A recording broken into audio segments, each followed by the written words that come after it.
ఇర్రిపాకలో జ్యోతిర్లింగాలు దర్శించుకున్న జగద్గురు వీధుశేఖర భారతి స్వామి.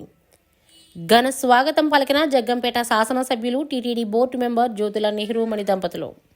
కాకినాడ జిల్లా జగ్గంపేట నవంబర్ 28వ తారీఖున జగ్గంపేట మండలం ఇర్రిపాక గ్రామంలో గురువారం శృంగేరి పీఠాధిపతులు జగద్గురువులు శ్రీ శ్రీ శ్రీ విధిశేఖర భారతీ స్వామి వారు భ్రమరాంబికా సమేత మల్లికార్జున స్వామివారి దేవస్థానం నందు ఏర్పాటు చేసిన ద్వాదశ జ్యోతిర్లింగాలను దర్శించుకుని ఎమ్మెల్యే జ్యోతుల నెహ్రూతో ప్రతిష్టాత్మకంగా నిర్వహించిన కోటి పార్థివ లింగాలతో మహారుద్రాభిషేకం జరిగిన ప్రదేశాన్ని కూడా సందర్శించారు. ఈ సందర్భంగా మహాస్వామి వారికి ఎమ్మెల్యే జ్యోతుల నెహ్రూ దంపతులు వారి కుటుంబ సభ్యులు భక్తులతో కలిసి ఘన స్వాగతం అందించారు.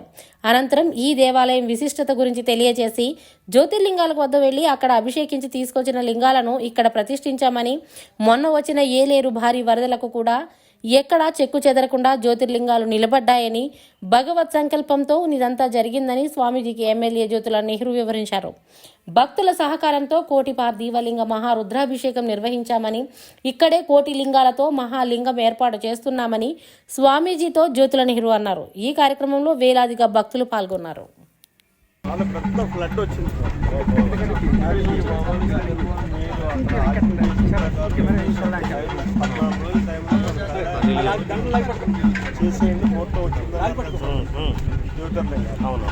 జ్యోతిర్లింగాలు మొత్తం ప్రతి అక్కడికి మనోడు ఇల్లు మా అబ్బాయి మా కోళ్ళు వీళ్ళంతా వెళ్ళి మా సచిన్ గారు తిరిగి వెళ్ళి జ్యోతిర్లింగాల దగ్గర ఏ జ్యోతిర్లింగాన్ని అక్కడ బాణం పెట్టి అభిషేకం చేసి పట్టుకొచ్చారు.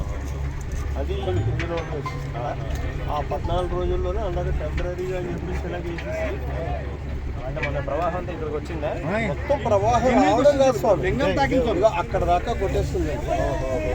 అంతా ఒకటే పట్టండి ఒకటి మాత్రం దీనికి ఏమీ కాదు. నేను 2 గంటల దాకా చూసి ఇంకా ఆశ వదిలేసి పైకి ఎక్కేసేసి మానేసాం. అక్కడి నుంచి అడ్డు కట్టేయడానికి అంటే ఇప్పుడు అదంతా ఇదైంది చేస్తున్నాను.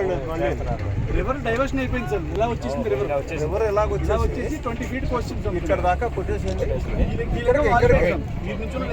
ఈ లింగమే కొద్దిగా ఇలా ఒరిగిందండి.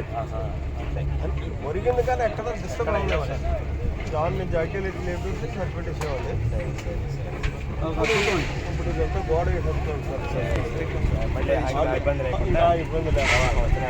పరమేశ్వరుడు దాచుకున్నాడు. అప్పుడు ఇప్పుడు కనీసం మనం మానవ ధర్మం చేయాలి అని చెప్పేసి మానవ ప్రయత్నంలో భాగంగా చేస్తాం. ఇక్కడ ఏంటంటే నా ఆలోచన